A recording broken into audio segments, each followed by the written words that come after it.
मैं कृष्ण कुमार कक्षा सप्तम में सामाजिक विषय हमारा इतिहास और नागरिक जीवन में पहला अध्याय है इस्लाम का भारत में आगमन। इस्लाम भारत में कैसे आया, लेकिन इससे पहले ये भी जान लें कि दुनिया में इस्लाम कहाँ से आया। तो एक अरब देश है, अरब में मक्का नामक एक शहर है। उस शहर में 570 ईस्वी में हजरत मोहम्मद साहब का जन्म हुआ था।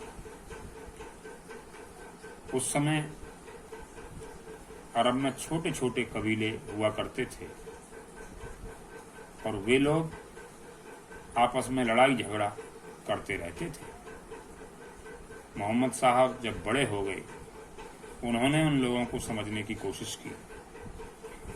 मोहम्मद साहब ने उन्हें बहुत समझाया और भाईचारे की शिक्षा दी, किंतु बाद में जब इन्हें शिक्षा देते काफ़ी समय हो गया, फिर भी लोग पूरी तरह संतुष्ट नहीं हुए और बहुत सारे लोग इनका विरोध करने लगे। जब विरोध के स्वर ज़्यादा बढ़ गए, विपक्ष जब ज़्यादा हो गया, प्रबल हो गया, तो मोहम्मद साहब को मक्का छोड़ करके 622 ईस्वी में मदीना जाना पड़ा। और इस घटना को, यानी कि मक्का छोड़कर मदीने जाने की घटना को हिजरत कहा गया। हिजरत का यही मतलब है, एक स्थान छोड़कर दूसरे स्थान पर जाना हिजरत कहलाता है।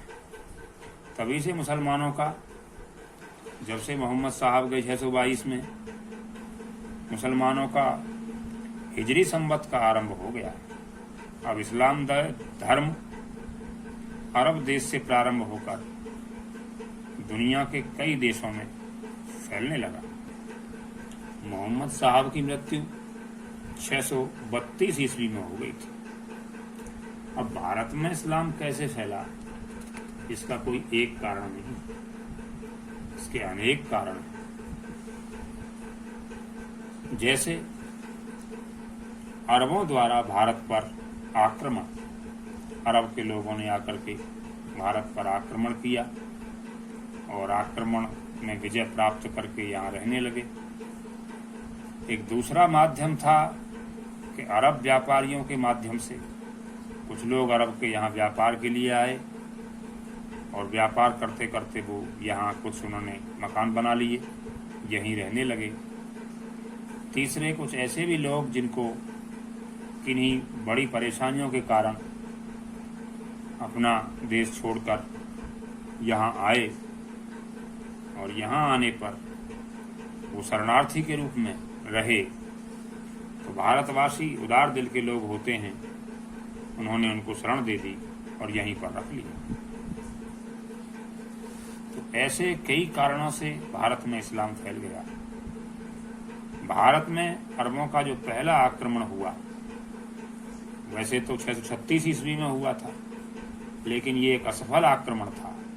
इसके बाद समय समय पर आक्रमण होते रहे। सफल आक्रमण जो हुआ वो मोहम्मद बिन कासिम ने भारत में किया। इसमें बिन कासिम को विजय प्राप्त हुई, जो 712 ईस्वी घटना है। और सिंध का शासक उस समय राजा दाहिर होता था। राजा दाहिर को उसने हरा दिया और सिंध पर आक्रमण करके अरबों का राज्य स्थापित हो गया। एक और आक्रांत था, महमूद गजनवी था, जो भारत में आक्रमण करने के लिए आया, किंतु वह भारत में रहना नहीं चाहता था। वह सेना बनाने के लिए धन जुटाने में लगा हुआ था और वो ये कोशिश कर रहा था कि यहाँ के माल को लूट लिया जाए। उसने सन 1000 से और 1025 तक भारत में राजपूत राज्यों पर 17 बार आक्रमण किया और यहाँ का धन लूटा, जिसका एक आक्रमण सन 1025 में सोमनाथ मंदिर का तो सबसे प्रसिद्ध आक्रमण है। मैं चर्चा कर रहा था, कुछ सूफी संत भारत में आए, तो ऐसे सूफी संत जो संत प्रतीत होते थे, उनके विचार भी अच्छे थे, हिंदू संतों से भी उनके विचार मिलते थे। ऐसे संत सूफी संत कहलाते थे। जैसे अजमेर के ख्वाजा मोइनुद्दीन चिश्ती, पंजाब में थे एक संत, उनका नाम था बाबा फरीद, दिल्ली में थे एक निजामुद्दीन औलिया। ऐसे बहुत सारे संत भारत में आए। इस तरह से पूरे भारत में अब इस्लाम फैल गया और धीरे धीरे वह भारत का एक हिस्सा बन गया।